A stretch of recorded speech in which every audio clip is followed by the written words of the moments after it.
હાલ ઉત્તર ગુજરાતમાં કોંગ્રેસની જન આક્રોશ યાત્રા ચાલી રહી છે, જેમાં વિવિધ સ્થળોએથી ગુજરાત કોંગ્રેસના પ્રમુખ અમિત ચાવડા સ્થાનિક લોકો સાથે મુલાકાત અને સંવાદ કરીને તેમની વાતો સાંભળી રહ્યા છે, તેમની સમસ્યા અંગે જાણકારી મેળવી રહ્યા છે।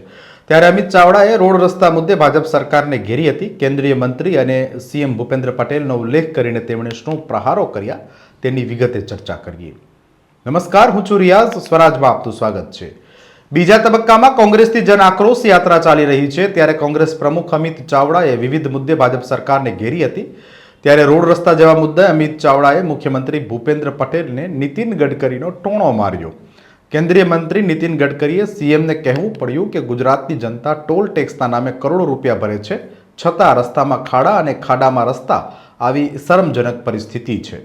સાંભળો અમિત ચાવડાએ શું કહ્યું। સમગ્ર ગુજરાતના લોકોના અવાજને બુલંદ કરવા માટે જે અન્યાય છે, ભેદભાવ છે, તકલીફો છે, દર્દ છે, આક્રોશ છે અને વાચા આપવા માટે આયોજિત આ જન આક્રોશ યાત્રા આજે અરવલ્લી જિલ્લામાં મોડાસા ખાતે શરૂઆત થઈ છે। આખા જિલ્લામાં ગઈકાલે પણ શામળાજી હોય, મેઘરજના ગ્રામ્ય વિસ્તારોમાં ભ્રમણ કર્યું। આજે મોડાસા થઈ માલપુર, બાયડ અને સમગ્ર જિલ્લાના વિસ્તારમાં ભ્રમણ થવાનું છે। ત્યારે એવા સંજોગોમાં જે લોકોનો આક્રોશ છે કે આખા જિલ્લામાં રોજગાર માટેની કોઈ વ્યવસ્થાઓ નહીં હોવાને કારણે યુવાનોને રોજગાર માટે દર ભટકવું પડે છે। અનેક એવા માલપુરને એવા વિસ્તારો છે કે જ્યાં તાલુકા કક્ષાએ કોલેજની વ્યવસ્થા નહીં હોવાને કારણે દીકરા દીકરીઓને ભણવામાં પણ મુશ્કેલી પડે છે। મોંઘું શિક્ષણ લીધા પછી રોજગાર નથી મળતો, કાયદો વ્યવસ્થાની પરિસ્થિતિ કથળી ગઈ છે, પાણી પીવાનું ના મળે પણ દારૂ ગલીએ ગલીએ મળે એવી સ્થિતિનું નિર્માણ છે। ચારે બાજુ નગરપાલિકામાં ભ્રષ્ટાચાર છે, વહીવટી તંત્રમાં ભ્રષ્ટાચાર છે, ચારે તરફ લૂંટ ચાલે છે।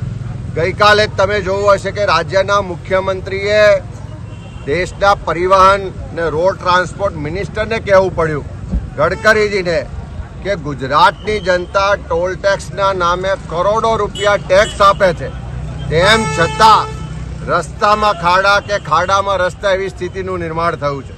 ત્યારે કાયદો વ્યવસ્થાની પરિસ્થિતિ કથળી છે, ખેડૂતો દેવાદાર થયા છે, ખેડૂતો આર્થિક રીતે તકલીફમાં હોવાને કારણે સરકાર પાસે જે પેકેજના નામે પડીકું જાહેર થયું એની સામે આક્રોશ વ્યક્ત કરે છે। રોજગારની તક નથી, શિક્ષણની વ્યવસ્થાઓ નથી, ચારે તરફ ભ્રષ્ટાચાર છે। આ બધા જ મુદ્દાઓને લઈ અને લોકો આ યાત્રામાં પોતાના મુદ્દા રજૂ કરી રહ્યા છે। આ સાથે જ તેમણે ગુજરાત સરકારને ફેલ ગણાવતા કહ્યું કે 3 દશકથી ભાજપ સત્તામાં છે, છતાં મધ્યાહન ભોજનમાં બાળકોને યોગ્ય ભોજન નથી મળતું।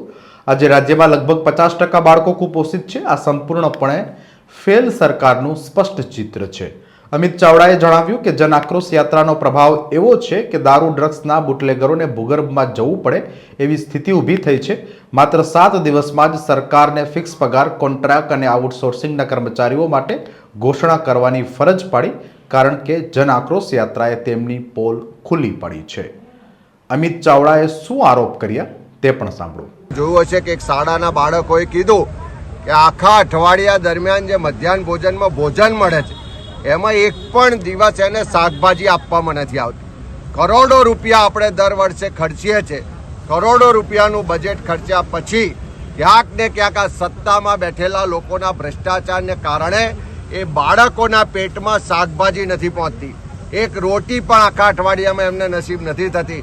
અને એટલા જ માટે આજે ગુજરાતનું આપણા સૌના માટે એક સૌથી શરમજનક બાબત છે કે ગુજરાતમાં 50% જેટલા બાળકો કુપોષિત જોવા મળે છે।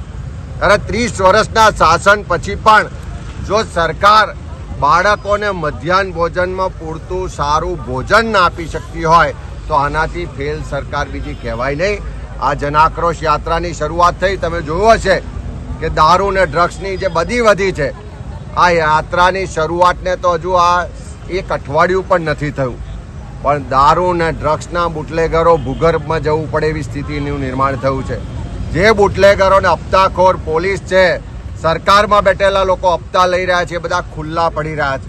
હજુ તો આ જન આક્રોશ યાત્રાને એક અઠવાડિયું પણ નથી થયું, પણ સરકારે ફિક્સ પગાર, કોન્ટ્રાક્ટ ને આઉટસોર્સિંગના કર્મચારીઓ માટે લાભો જાહેર કરવા પડે છે। હું ગુજરાતના લોકોને વિશ્વાસ અપાવું છું કે એકવાર પક્ષાપક્ષીથી ઉપર રહી તમારા હક અધિકારની આ લડાઈમાં અમારી સાથે જોડાઓ।